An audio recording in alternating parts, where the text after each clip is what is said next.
Hey folks, welcome back to another episode of Dirty Dave's Garage. Just doing a quick review on the install of the MBRP exhaust for the Jeep Wrangler. This is a stainless steel exhaust. Had a pretty good price on it. I'll try to find it and put a link in the description if you're interested. Gotta tell you, this thing fits like a glove. I'm gonna get a light and turn on under here. But went through a process to get it out. I ended up taking the skid plate off.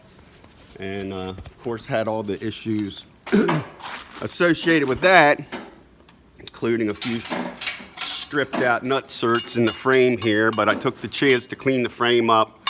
I'm going to be drilling out these nut certs, the ones that stripped, and putting new ones in. We'll go over that in another video, but I just want to show you this exhaust. It went in pretty easy. One tip I will give you is I did take and cut it off here, right past the flange. Let me show you. Right in here on the old muffler, I cut it here. So once I got the skid plate off, I only had this little piece here. And then I ended up taking a torch and cutting these bolts off because they were rounded and rusted off. They were nasty. The new kit comes with all the new bolts you need, all the new hardware. It bolts right up to the cat. It's stainless steel construction, so it should last you a while. My old one was It was not long for this world. It was rusting and falling apart. So while I had it up in the air, I thought I'm gonna just go ahead and put a new exhaust on so I don't have to fool with it.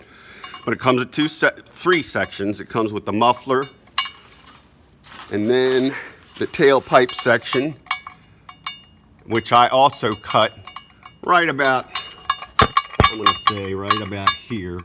On the old one, I just took a Sawzall and cut it there just to make it easier to get out. And if you're working on the ground, it's definitely going to save you some trouble to cut it and take the old pieces out. And it only has one connection really right here, and it comes with a clamp. This just flips over the top, slides on, and you wiggle it on there and get it nice and tight. But got plenty of clearance. You can see it's missing the track bar there, got room so it shouldn't rattle. Hopefully you can see that. Get over here a little bit more. You can see you got about an inch of clearance there.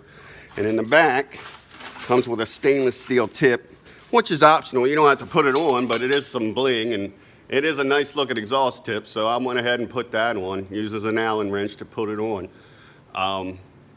Haven't heard it fired up yet, but I've heard videos, and I don't really care what it sounds like. I just want an exhaust on to keep it legal. Hopefully it won't be too loud, but who cares? It's a Jeep. But hope that you find this helpful. If you're looking for an exhaust system, hopefully one that'll last you a while, and it's priced about the same as non-stainless steel ones, so hopefully you'll get some years out of it.